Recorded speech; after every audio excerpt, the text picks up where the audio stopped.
because the market only moves in one direction, but the time only moves in one direction. Market does whatever it wants to. The market does whatever it wants to.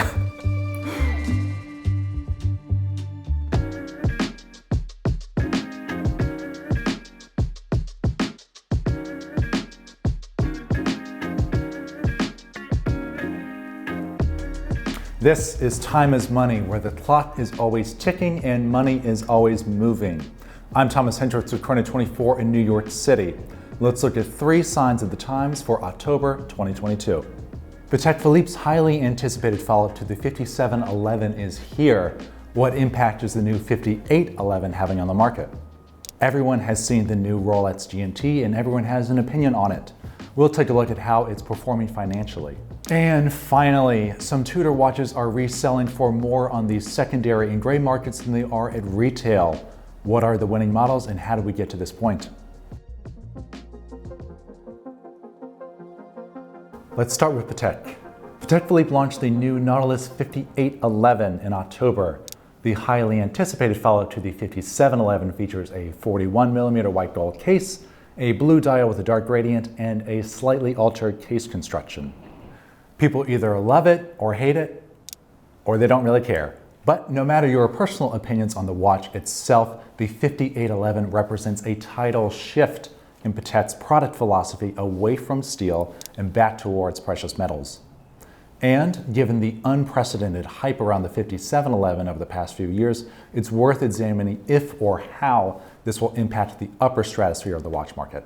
New releases can often impact the market value of previous references. Sometimes demand goes down because buyers move on to the latest and greatest. Other times buyers get nostalgic for the older version and try to snatch them up sooner than later.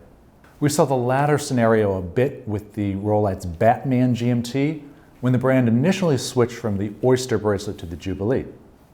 Fans of the Oyster bracelet preferred to purchase the older Batman instead of the newer Batgirl on the Jubilee. Now this could have been the same with the Nautilus switching from steel to white gold, although surprisingly, the data has yet to show really any change in either direction. Like other hype watches, prices for the 5711 peaked in the spring and have been coming back down to earth since then. And even though 5711 prices are still way above retail, about $160,000 versus $30,000, the launch of the 5811 has yet to shift that existing momentum. For reference, we currently have one Nautilus 5811 on the site for roughly $300,000 at the time of filming. Only time will tell what the market value for these will be.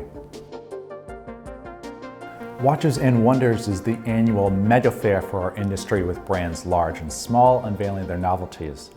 Out of the dozens of brands present, Rolex typically earns the most excitement. This year, the brand threw us a bit of a curveball with the release of the reference 126720 VTNR, a green and black bezel GMT with a surprising left-hand layout.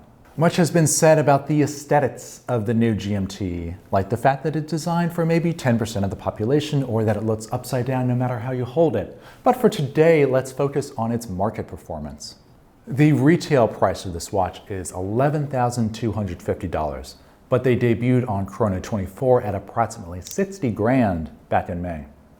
That initial market value is largely due to the excitement around a new release from Rolex, coupled with inevitably low supply.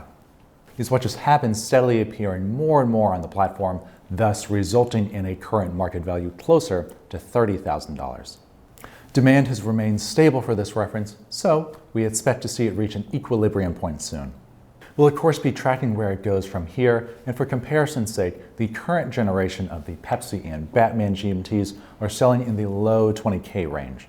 Despite the downward trend in market price for the Sprite, it's still performing much better than other left-handed watches. The Tudor Pelagos LHD and the Tag Heuer Monaco Caliber 11 and the Monaco Golf, for example, are selling below their respective retail prices. This may illustrate that the crown on the left is no match for the crown on the dial. Let's talk Tudor. The brand has been a fan favorite for a long time by providing Rolex-level build quality for a much more accessible price point. Tudor's watch lineup has historically taken cues from its sister brand, and for the first time, fans are having a similar retail experience as well. In recent months, certain Tudor models have been reselling for above retail on the secondary and gray markets. The biggest increase is for the popular Tudor Pelagos 39mm. The new Pelagos is a great example of Tudor listening to what its customers like, unlike that Rolex GMT we talked about earlier. This watch was the talk of the town when it was released in September, and that translated to significant demand for the watch, demand that is now outpacing supply. Prices in stores for the Pelagos 39 are $4,400, but we're seeing them on Chrono24 for $5,300 for mint condition examples.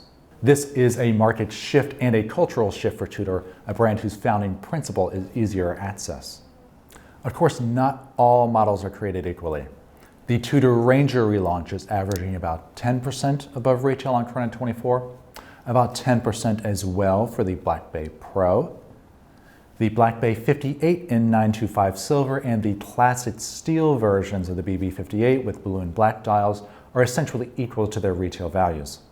The main loser, sadly, is the 18 karat gold version, which is about 20% below retail value on Chrono24. Go watch though. There you have it, a snapshot of the secondary watch market for October 2022. Stay tuned for future episodes of Time is Money here on Chrono24, because time only moves in one direction, but the market does not. We'll see you next month, and as always, enjoy your watches.